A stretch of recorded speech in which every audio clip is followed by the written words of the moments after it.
13 कंपनियों को जतिन भाई ने दुबई में ये एक्सपोर्ट किया, वो जांच के बाद पता चल रहा है वो 13 कंपनियों का मालिकाना हक उन्हीं का था। लेकिन ईडी भगवान जाने कहां है, समझ ही में नहीं आता किसकी तफ्तीश कर रही है, पता नहीं किस विपक्ष के पीछे पड़ी हुई है। पहले समधी साहब के और शेल कंपनीज के जो हेड है उनके आपस में लिंक्स है। लेकिन आज मैं इस मंच से आपको अडानी जी के समधी की कहानी सुनाती हूं, और वो कहानी सुनानी जरूरी है क्योंकि वो भी एक भगोड़े हैं। वो भी देश पर करोड़ों रुपए की चपत लगाकर मेहुल भाई और नीरव भाई की तरह भाग चुके हैं। अडानी जी के समधी हैं, उनका नाम है जतिन मेहता। नाम तो आपने सुना ही होगा। Winson diamonds, forever precious jewellery, Suraj diamonds, इन सब के मालिक हैं।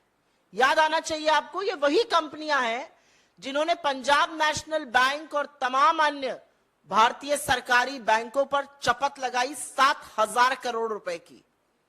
$1 बिलियन की चोरी कर कर ये आदमी हिंदुस्तान से भाग गया, दूसरी जगह का नागरिक बन गया, और सरकार ने आंखों पर पट्टी और मुंह में दही जमाकर कुछ भी नहीं किया इसके खिलाफ।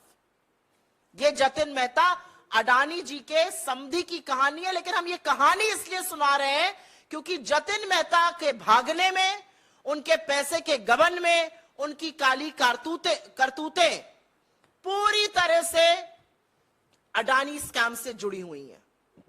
मैं बहुत कुछ पहनने से पहले थोड़ा सा जतिन मेहता और उनकी पत्नी जी के बारे में आपको और बता देना चाहती हूं। जतिन मेहता जी की लड़की की शादी गौतम अडानी के बड़े भाई विनोद अडानी की लड़के से हुई है, इसलिए वो परिवार के समधी हैं। अब इससे ज्यादा घनिष्ठ संबंध दूसरा शायद ही कोई होता होगा। जतिन मेहता और उनकी पत्नी ने 2 जून 2016 को भारत की नागरिकता छोड़कर कैरिबियन में, जो अंतरराष्ट्रीय टैक्स हेवन है, सेंट किट्स में, वहां की नागरिकता ले ली। वहां से एक्स्ट्राडिशन की हमारे पास कोई ट्रीटी नहीं है। सरकार फिलहाल हाथ ही मल रही है। अगर आप सरकार के सर्वोच्च व्यक्ति से पूछ लीजिएगा कि क्या कार्रवाई हो रही है, तो नील बटा सन्नाटा।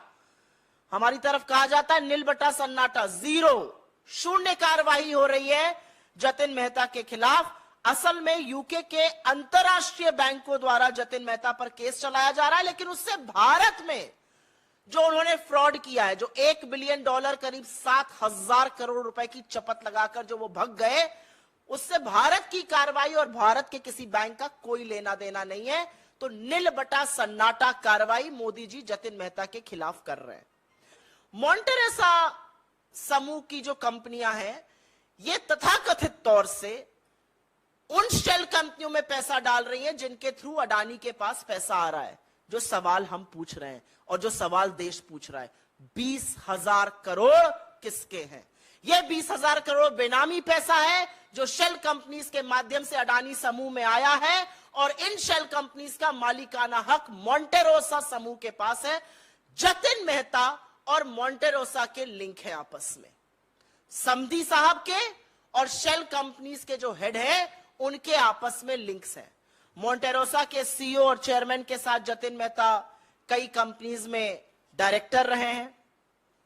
मॉन्टेरोसा के साथ चैंग ल्यूंगलिंग, जिनका हमने, वो जो चीनी व्यक्ति था चैंग चुंगलिंग, जो चीनी कनेक्शन एक मोदी अडानी के साथ है, उस पर हमने जो बोला है, उनके साथ लिंक है।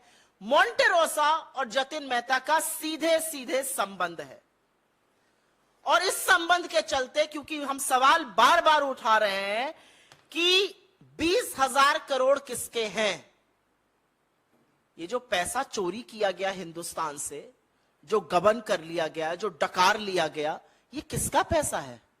ये लेकर भाग गए, इनको वापस क्यों नहीं लाया जा रहा है? इनके खिलाफ क्या कार्रवाई हो रही है? भारत के बैंकों का $1 बिलियन, उस टाइम के हिसाब से $1 बिलियन, अभी और ज्यादा, 7,000 करोड़ रुपए लेकर जतिन मेहता भाग जाता है, समधी साहब भाग जाते हैं, और मोदी जी कुछ करते नहीं है। और अब पता चलता है कि जो शेल कंपनियां लगातार अडानी में पैसा डाल रही हैं, उनसे उनके संबंध है।